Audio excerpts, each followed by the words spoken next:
Olá pessoal, comandante Leonardo Matos aqui, esse é o nosso Conexão Geo número 65, hoje é sexta-feira, dia 7 de fevereiro de 2020. Hoje eu vou tratar com vocês principalmente de três assuntos, sempre fechando com aquele estamos de olho, e começo por uma atualização da situação do coronavírus. Tá? Os últimos números divulgados aí pelo governo chinês são mais de 31 mil infectados, com 24 mil em observação e um total de 638 mortos, sendo apenas 2 fora do território chinês. Isso se a gente considerar Hong Kong como fora do território chinês, o que obviamente a China não considera, né? A China considera Hong Kong parte do seu território. Fora mesmo da China, somente um caso de morte nas Filipinas. O que chamou a atenção nessa última estatística foi um aumento bastante acentuado dos casos no Japão. Hoje o Japão é de longe o país, fora a China, obviamente, com o maior número de casos, tem 86 casos. Era esperado porque os chineses viajam muito para o Japão, então o número de casos no Japão aumentou bastante, mas ainda não temos nenhum caso de morte no território japonês.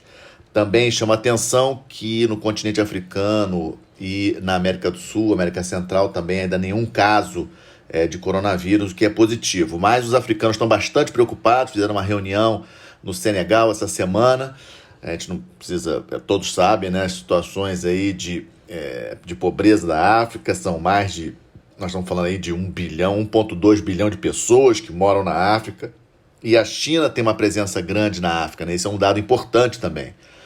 Estima-se que cerca de 1 milhão de chineses estão na África atualmente, em vários países, em vários projetos, aí principalmente na área de infraestrutura, óleo, etc.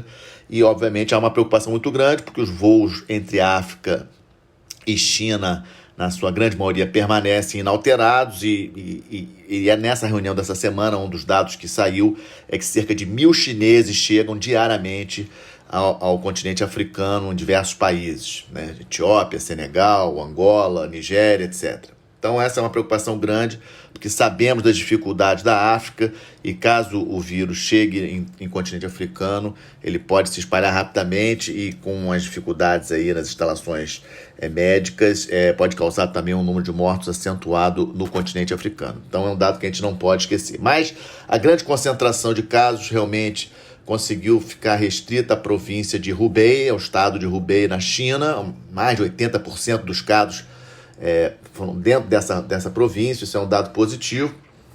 O outro dado que trago para vocês, outra informação que trago para vocês, está causando muita polêmica na China e também na mídia, de uma maneira geral, na mídia internacional, foi a morte do médico que denunciou o coronavírus logo no início, tentou divulgar o problema do coronavírus. Esse aqui é um caso que eu acho que é importante trazer para vocês, o que mostra a fragilidade, a grande fragilidade da China, que é o seu sistema de governo, né? Lógico que, por um lado, o sistema de governo autoritário chinês facilita as ações de governo na parte de infraestrutura, em alavancar várias questões econômicas. Decisões, obviamente, nessa área acabam sendo mais rápidas do que em países democráticos, que as questões têm que passar pelo Congresso. Mas o fato da epidemia não ter sido tratada ou atacada prontamente no final de dezembro, quando ela surgiu, vamos lembrar que a primeira morte foi em 11 de janeiro, poderíamos ter evitado talvez muitas mortes e evitado muitos casos, né, de proliferação dessa epidemia, por causa do feriado chinês do Ano Novo no final de janeiro. Então, se a China não fosse um regime tão fechado, talvez o caso pudesse ter sido tratado com uma antecedência maior, as autoridades poderiam ter reagido prontamente, né? Lógico que em paralelo a gente vê aí uma reação aí muito grande da China, prontificando o hospital em 10 dias, uma coisa incrível, né, em termos de mostrar o potencial que a China tem, né, a força que a China tem na área econômica, na área de infraestrutura. Mas esse é um dado importante. A outra notícia boa também, que hoje para amanhã, os brasileiros da província de Hubei deverão ser evacuados, aqueles que desejaram, obviamente, não todos. Isso é um bom sinal. 2 aviões da Força Aérea Brasileira chegando hoje na China. Aqui um pequeno detalhe que também chama a atenção de vocês: esses 2 aviões são da Presidência da República, né? Isso também mostra uma certa deficiência da Força Aérea Brasileira em termos de aeronaves. Isso aí é fruto do baixo investimento ao longo dos anos. Eu volto a insistir, o Brasil precisa ter forças armadas compatíveis com o tamanho, com a importância do país. Então, numa situação como essa, o fato de não possuir aviões suficientes para atender uma emergência como essa de brasileiros num país tão distante, acaba sendo necessário utilizar aviões da Presidência da República, que não deveria ser o caso, né? Esses aviões, eles são, digamos assim, separados da força, do uso comum da Força Aérea Brasileira para emprego da Presidência da República. Eu acho que esse é um dado importante que a gente não pode esquecer, a necessidade de investimento nas Forças Armadas. O outro tópico que eu trago para vocês é a questão do Trump. Finalmente terminou essa questão do impeachment desde o início, em setembro. Eu tenho comentado aqui nos podcasts que não acreditava que o Trump pudesse sofrer o impeachment, né, sair do poder. É o terceiro presidente a passar por esse processo na história dos Estados Unidos. Da mesma forma como o Bill Clinton, em 98, 99, ele sofreu impeachment na Câmara, mas foi absolvido no Senado, em função da maioria. No caso do Trump, a maioria dos republicanos, no Senado, a maioria é republicana. Obviamente que chamou a atenção o caso do Mitt Romney, que é um senador republicano bastante contrário ao Trump, e ele acabou sendo a exceção. O Romney, acho que tentou levar alguns outros republicanos para o lado dele para votar contra o Trump, mas acabou ficando ele sozinho.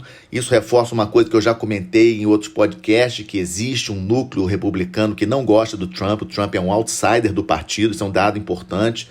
Só que como a economia americana está indo tão bem, os republicanos acabaram não tendo, digamos assim, a coragem de assumir uma posição contrária ao Trump e apoiar o impeachment, né? Então é bom ficar claro esse detalhe: o Trump não é republicano, ele é um outsider, né? Não era político, nunca teve cargo político, e muitos republicanos não gostam do Trump, e o Mitt Romney foi o único que teve a coragem de colocar isso claro no seu voto, né? Eu acredito que agora os democratas vão continuar batendo naquela questão do John Bolton, que era o assessor de segurança do Trump. Tem aquela história do livro que o John Bolton ia publicar, e no livro ele ia afirmar que realmente o Trump chantageou o presidente da Ucrânia com relação à questão lá do filho do Joe Biden, né? Que é o ex-vice-presidente do Obama, que é candidato né, pelos democratas. E então acho que os democratas vão ficar batendo nessa tecla, né, chamando atenção para isso. E falando em democratas, importante também evento dessa semana, na quarta-feira, essa semana, né, as primeiras prévias dos democratas aconteceu no estado de Iowa, e uma confusão danada em relação à apuração da votação, uma demora injustificada, né, a princípio injustificada dessa demora pela apuração da eleição no estado de Iowa, e o resultado mostrou um John Biden numa quarta posição, bastante distante, e uma divisão muito grande nos votos, né, entre os principais candidatos. Como eu já tinha falado, na minha avaliação, todos esses candidatos democratas, o único que eu vejo com alguma chance de vencer o Trump em novembro é o Michael Bloomberg, que nem ficou entre os 4 primeiros agora em Iowa. Vamos ver nas próximas prévias que vão acontecer. A próxima será na próxima terça-feira, nos outros estados americanos, porque o Michael Bloomberg ele tem um histórico sólido como político, por ter sido prefeito de Nova York com sucesso, e é também um empresário de sucesso, ou seja, atende ao lado também parte dos empresários. O Bloomberg tem um discurso ambientalista também que atende a parte aí dos americanos preocupados com essas questões ambientalistas, ou seja, eu acho que o Bloomberg é o único que tem chance de vencer. O grande derrotado nesse início aí de primárias americanas dos democratas é o John Biden, sem sombra de dúvidas, que ficou em quarto aí no Iowa. Vamos ver nas próximas, mas foi um início muito ruim para o Biden. E vamos continuar acompanhando, afinal de contas é o país mais importante do mundo, temos que acompanhar essas eleições. Cabe destacar aí que na terça-feira o discurso da União do Trump também, na minha opinião, cenas lamentáveis, né? Cenas dele não cumprimentando a Nancy Pelosi, que é a presidente da Câmara dos Deputados, ela é democrata. Cenas lamentáveis da Nancy Pelosi ao final do discurso do Trump, rasgando o discurso do Trump. Ou seja, quando os Estados Unidos, o país mais do mundo, país com histórico de democracia e tantos anos, dá um exemplo, um mau exemplo de comportamento em frente das câmeras de todo mundo, o que esperar de países menores, e mesmo dentro dos Estados Unidos, como esperar que os estados, dentro dos Estados Unidos façam diferente, os municípios, etc., um comportamento ruim no nível mais alto. A gente tem que... Eu acho que é importante a gente lembrar esse aspecto, deixar de lado a questão das paixões ideológicas, se eu gosto de Trump, se eu não gosto de Trump, se eu gosto de Pelosi, não gosto de Pelosi, esquece isso. Eu acho que o ponto aqui é respeitar as instituições. As instituições têm que ser respeitadas. Por trás do Trump existem milhões de votos, milhões de americanos que acreditaram nele, votaram democraticamente nele. Atrás da Nancy Pelosi existem milhões de americanos do estado da Califórnia que votaram por ela. E ela é a presidente da Câmara, a líder dos democratas. Assim, é um absurdo o comportamento totalmente infantil por parte desses dois líderes, desses dois políticos. Não são crianças, todos os dois com bastante experiência de vida. Não era para ter sido daquela forma, mas infelizmente foi.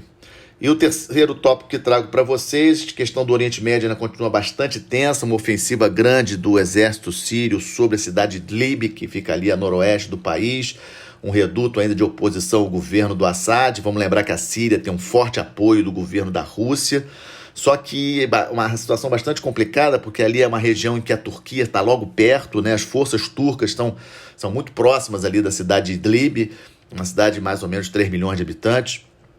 Nesses últimos 2 meses aí, a ONU informa que mais de 500 mil pessoas fugiram da região, ou seja, é uma catástrofe humanitária que permanece, A mídia internacional tem dado pouca cobertura a esse dado, eu acho que é importante. Além dessa situação na Síria e com essa confusão na Síria, chama a atenção para a séria situação econômica do Líbano, mesmo tendo trocado seu primeiro-ministro, seus ministros. A situação econômica no Líbano é muito grave. O novo primeiro-ministro tem tentado negociar aí com a Europa, novos empréstimos, etc. Ou seja, há uma instabilidade muito grande no Líbano. Lembro a vocês que o Líbano é um país de 6 milhões de habitantes, que tem mais de 1 milhão de refugiados dentro do país, em acampamentos precários, ou seja, e com a situação econômica do país em frangalhos. Muitos de vocês estão acompanhando aí desde outubro, muitos protestos nas ruas. Ou seja, a situação no Líbano é preocupante. E como já tem falado em outros podcasts, não podemos esquecer que o Brasil ainda permanece lá. O comandante da Força de Paz da ONU, a parte naval, a Força Naval da UNIFIL, que é uma missão da ONU no Líbano, é brasileiro. Temos um navio brasileiro lá, a Corveta Barroso, com nossos militares lá protegendo, ajudando a Marinha Libanesa a proteger o seu litoral. Ou seja, o Brasil está presente nesse conflito e temos que acompanhar com bastante atenção. E o caso, obviamente, daquele plano do Trump e do Netanyahu para a Palestina e Israel ali, a questão das divisões ali entre Israel e Palestina. Os palestinos não concordaram, muita violência na região, o Irã dando força para os palestinos não concordar, alguns países árabes concordando com o plano, apoiando os Estados Unidos principalmente. Ou seja, há uma divisão muito grande. O Mahmoud Abbas, da Autoridade Palestina, deve falar no Conselho de Segurança nessa próxima terça-feira, dia 11. Ou seja, esse tema andou um pouco fora da mídia essa semana, em função do coronavírus, em função aí do processo de impeachment do Trump, do discurso do Estado da União, mas avalio que nesse final de semana e no início da semana, segunda e terça-feira, esse tema de Palestina, Israel, plano de Israel, vai voltar com muita força. A gente não pode esquecer que Israel tem eleições parlamentares para o dia 2 de março e o Netanyahu tem muito interesse, obviamente, em permanecer no poder, mas está bastante enfraquecido. E esse plano com Trump, uma tentativa aí de tentar mostrar força junto ao seu eleitorado israelense. Por falar em mostrar força ao eleitorado israelense, ontem Israel fez mais um ataque dentro do território sírio contra posições iranianas. Vamos lembrar que isso aí não acabou, ou seja, o Irã ainda tem elementos da sua força revolucionária iraniana dentro da Síria, apoiando o governo do Assad, e o Israel efetuou ataques contra essas posições ontem, quinta-feira. Esse é um dado importante. Em relação, estamos de olho, lembrando aí das eleições na Bolívia, aqui, nosso vizinho, previstas para maio, também o plebiscito no Chile, para ver se eles fazem uma nova constituição em abril. Então, Bolívia e Chile, 2 países importantes do nosso entorno estratégico, estamos de olho. Obviamente, também Venezuela, vamos acompanhar. O Juan Guaidó foi um dos convidados do Trump no discurso de Estado da União na terça-feira. O Trump prometeu ao Guaidó que vai incrementar aí a pressão sobre o governo do Maduro. vamos continuar acompanhando. Venezuela, na minha opinião, o caso mais importante aqui do nosso entorno estratégico, um país com 30 milhões de habitantes, uma situação econômica muito grave, social gravíssima. Então é um tema que a gente não pode deixar de lado. Também estamos acompanhando a situação do post-Brexit, né? Depois aí da saída do Reino Unido da União Europeia. Já falamos isso no último podcast, mas é um dado importante que a gente não pode esquecer, considerando a importância do Reino Unido e da União Europeia, é um ponto que vamos continuar acompanhando.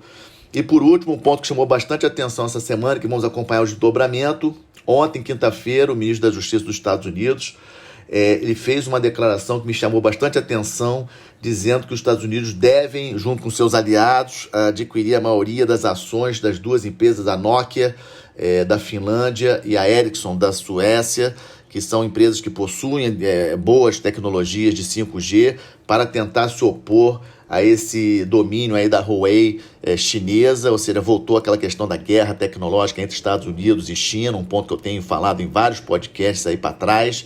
Esse é um ponto importantíssimo. O Brasil deve decidir a questão do leilão do 5G no segundo semestre desse ano.